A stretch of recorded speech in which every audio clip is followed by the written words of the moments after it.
Tonight on Prime News at 7, the TSA shows you the proper way to travel with firearms. Plus, many union workers in Dade County are out of a job. We'll tell you why.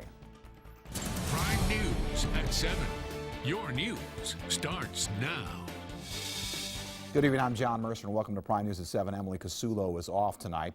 A vehicle fire on I-75 has the interstate partly shut down. It's happening at exit 333 in Dalton. Now, 2 of the 3 lanes are blocked, and southbound traffic is backed up for miles, as you can see from this picture. At the same time, we're checking on a high-speed chase out of Tennessee that extended into the Dalton area. For the very latest on that, let's go to Sergeant Evie West. She's on the phone with us from the Cleveland Police Department. Evie, I understand this started as a robbery in Cleveland, correct? No, it wasn't a robbery. We actually got called of a shoplifting Okay. that happened at Kohl's in Cleveland. It was about 5:05 p.m. today. Our officers responded very quickly. We're on the scene, and what we found out from the loss prevention employee is that a black male and a black female entered the store, got about $600 to $700 worth of merchandise, and exited. They were confronted by loss prevention when they exited the store.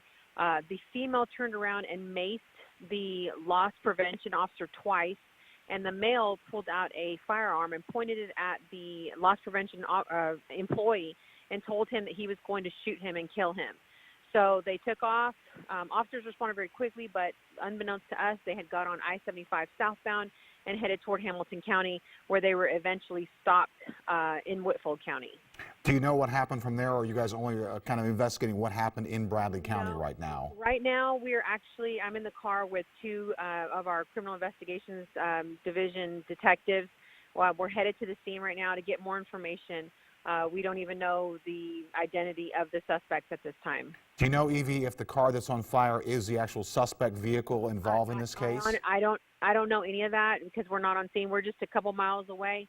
So I can give you more as it becomes available. All right, Evie, I appreciate you giving us what you did. Again, as she was saying, this started as a shoplifting case at a Kohl's in Cleveland and went from there into a high-speed chase that went on the interstate. And, of course, we will have the very latest on this coming up on News 12 now at 11. Dorothy Sherman, our reporter, is there, and she'll give us more as we get that. Moving on to other news tonight, the Transportation Security Administration is actually reminding travelers of the right way to travel with firearms. TSA held a demonstration this morning at the Chattanooga Airport with some handy tips for everyone. For a firearm to make it on a flight, it must be packed unloaded in a locked hard-shell case. Now, taking a gun through a TSA checkpoint instead of checked luggage has some serious consequences, including fines and a possible arrest. Now, the TSA will shut down a checkpoint if a gun comes through. So for everybody's safety, including the employees at the checkpoint and passengers, we let law enforcement come in, take that firearm out of the checkpoint area, and they'll make a determination on if they're going to cite or arrest based off of local or state law. Now, a full list of rules for traveling with guns can be found on the TSA website.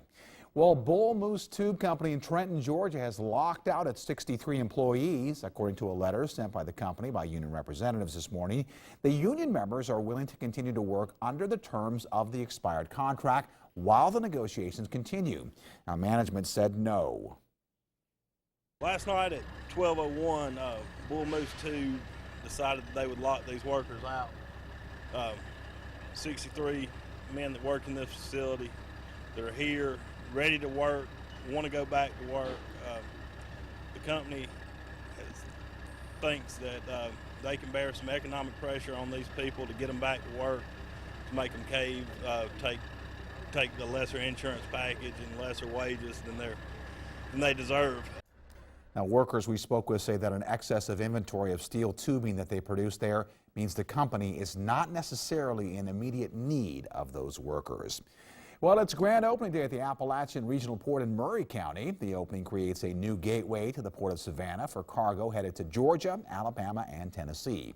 It's designed to avoid about 8 million truck miles annually within the state of Georgia. When it's fully operational, the transfer station will primarily use interstates and highways to distribute that cargo. The new facility will create dozens of new jobs in the next few years. Local officials are studying the impact it will have on local roads and interstates.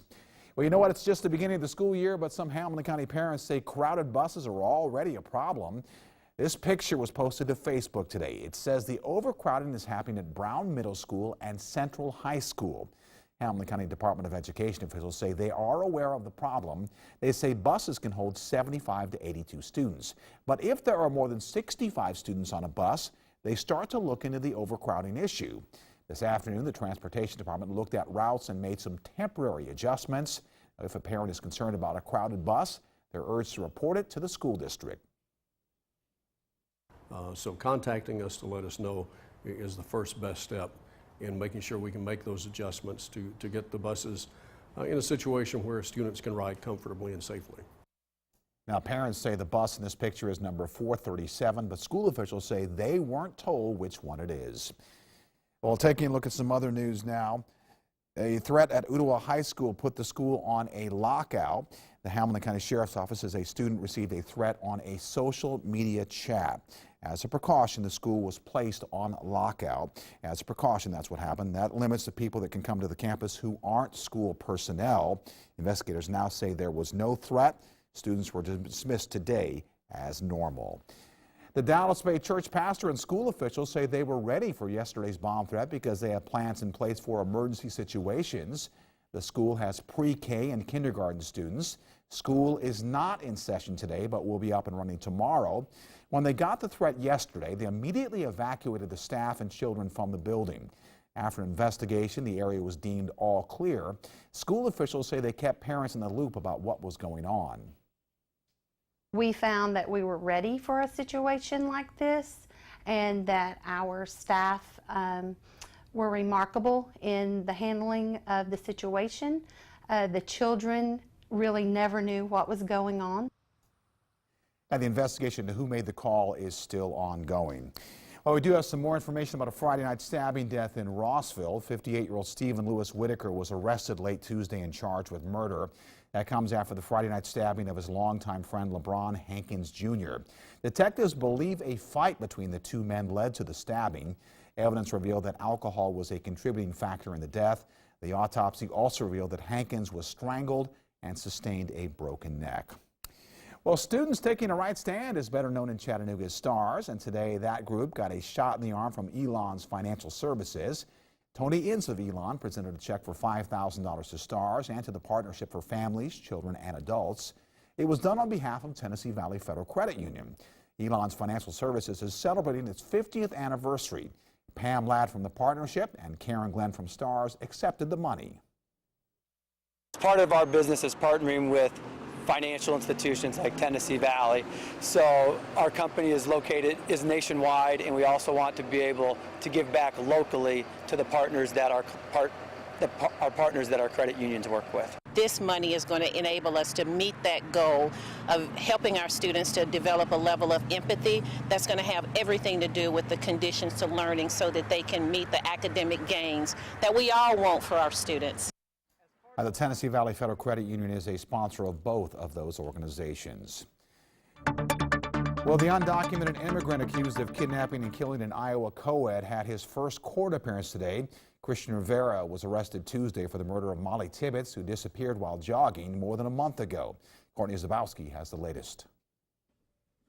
24-year-old Christian Bahena Rivera showed no expression when he faced an Iowa judge for the murder of Molly Tibbetts. Rivera, an undocumented immigrant from Mexico, is charged with first-degree murder.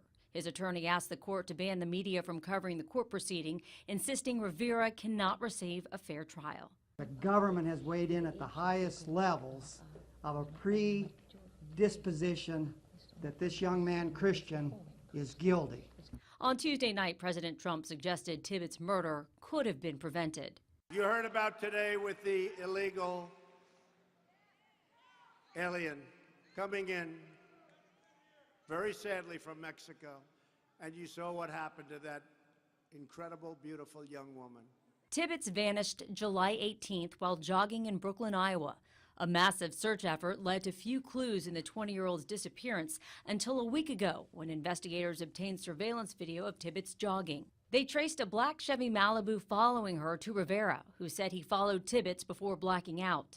In an affidavit, police say Rivera told them when he came to, he found Tibbetts' body in his trunk and noticed blood on the side of her head. He dragged Tibbetts on foot to a secluded location in a cornfield After the interview, police say Rivera guided them to her location from memory. Tibbetts' family released a statement Wednesday thanking people from around the world for sending prayers, adding, "Our hearts are broken." Courtney Zabowski, CBS News. When you go grocery shopping, do you really know when something's expired or not safe to eat? Well, tonight we have a report to finally put those questions to rest.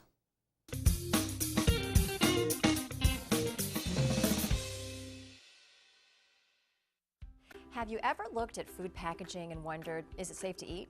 With labels that carry dates that are sell by, use by, best if used by, it's no wonder most of us are confused. 90% don't understand the dates on labels, according to a study by the Natural Resources Defense Council. So here are some quick tips from Consumer Reports on understanding what those labels actually mean.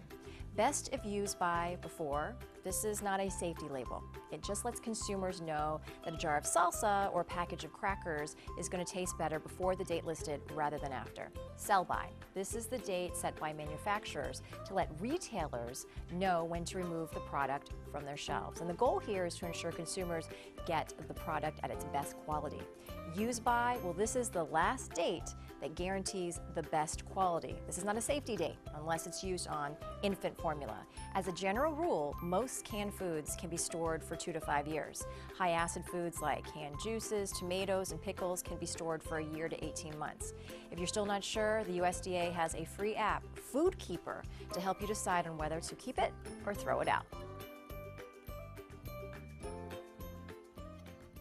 All right, let's talk about what's going on weather-wise, and things are going to be cooler for the next few days, which is nice if you want some cooler weather out there. Yeah, I got a little preview out there right now. Boy, it feels good. And today was just the first day. We have a couple of more, so hopefully you'll be able to get out and enjoy things. Hey, here's a look at our EPB fiber optics weather cam view from Brainerd Road. Now we're looking out to the west over the airport, seeing that filtered sunshine, as all in all, it looks pretty good, and it feels even better out there as everything in good shape. Titan radar showing just a few high clouds kind of streaming in, but we're dry, and we're going to continue to stay that way for the next several days. This is basically going to be a temperature forecast. Boy, look at these readings. 73 Murphy, 73 Ellijay. A lot of us here in the valley around 80, but we've already dropped a couple of degrees over the last hour as our daylight hour is getting a little bit shorter. Our normal high, instead of 90, has dropped to 89, so you know what that means. We're kind of heading down the slope of summer, as it's going to feel great, kind of a preview of fall. We'll be well down into the 60s by the midnight hour,